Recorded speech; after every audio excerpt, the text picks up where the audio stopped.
अभी हम ड्रोन से भी सर्विलेंस कर रहे हैं। अगर कोई लॉ को ब्रीच करता है तो we will collect adequate evidence against such people.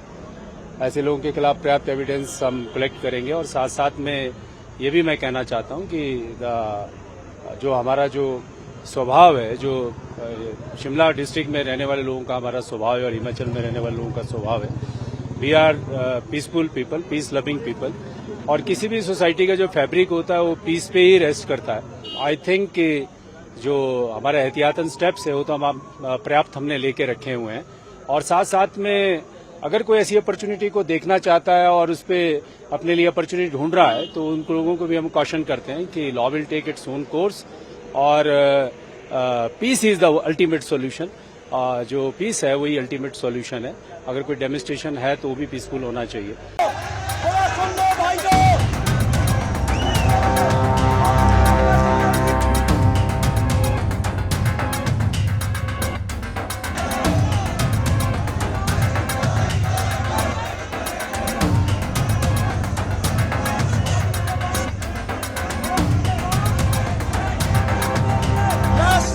मुझे लगता है इस मुद्दे की गहराई में जाना चाहिए और ये जो नई परिस्थितियां बनी हैं इसके कारण क्या रहे और इससे लोकल डेमोग्राफी पे कितना फ़र्क पड़ रहा है।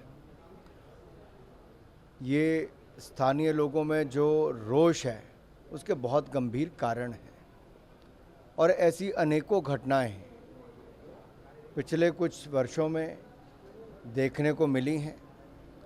और मुझे लगता है इसकी गहराई में इसलिए जाना ज़रूरी है कि भविष्य में इस तरह के प्रयास आगे ना किए जाएं।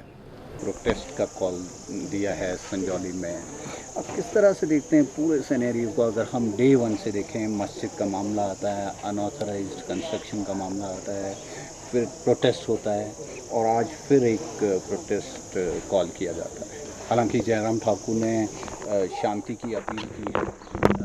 इसके साथ देखिए, इसमें स्थिति बिल्कुल साफ है कि राइटफुल तरीके से और शांतिपूर्ण तरीके से सभी को प्रोटेस्ट करने का अधिकार है और सरकार ने भी ये चीज़ कहा है कि आप वहाँ पे प्रोटेस्ट करिए, मगर कोई भी ऐसी परिस्थिति नहीं बननी चाहिए जिससे हमारे शांतिपूर्ण माहौल में कोई वहाँ पर जो है खराबी आए या उसमें कोई इफ़ेक्ट पड़े।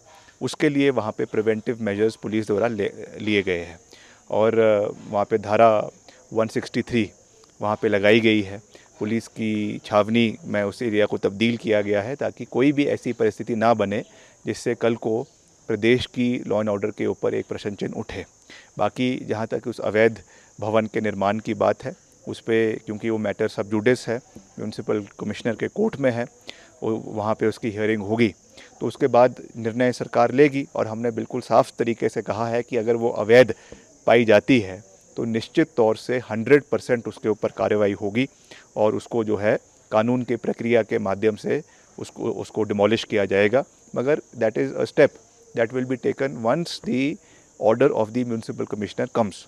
उसके पहले उस पर कार्रवाई करना उचित नहीं है। हम सबकी कदर करते हैं, सबकी भावनाओं की कदर करते हैं और मिलकर शांतिपूर्ण तरीके से हमें अपने बात को रखने का पूरा अधिकार है। हम जो संगठन के आज सभी साथी वहाँ पर आए हैं उनका समर्थन भी करते हैं, उनके साथ खड़े हैं, मगर सरकार को ये देखना है कि हमें लॉ एंड ऑर्डर को भी प्रदेश के अंदर मेंटेन करके रखना है।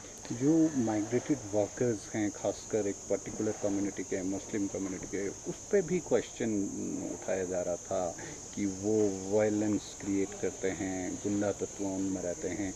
उसको लेकर कितना सेंसिटिव है सरकार?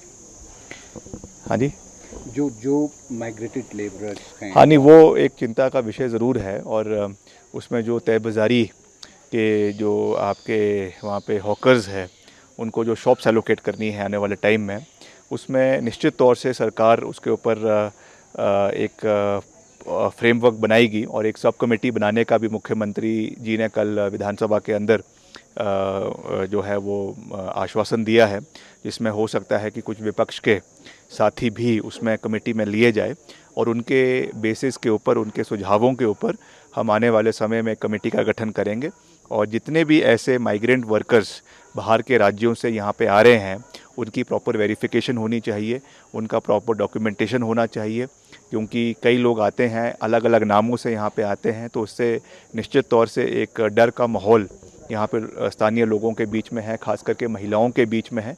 इसलिए उस दृष्टि से इसको देखने की आवश्यकता है। उसके लिए जो भी प्रिकॉशनरी मेजर्स सरकार को लेने हैं वो निश्चित तौर से सरकार लेंगी, और इस चीज़ में मुख्यमंत्री जी ने भी कल विधानसभा के अंदर हामी भरी है। तो मैं समझता हूँ कि जब सरकार मान चुकी है तो निश्चित तौर से उस पर कार्रवाई होगी।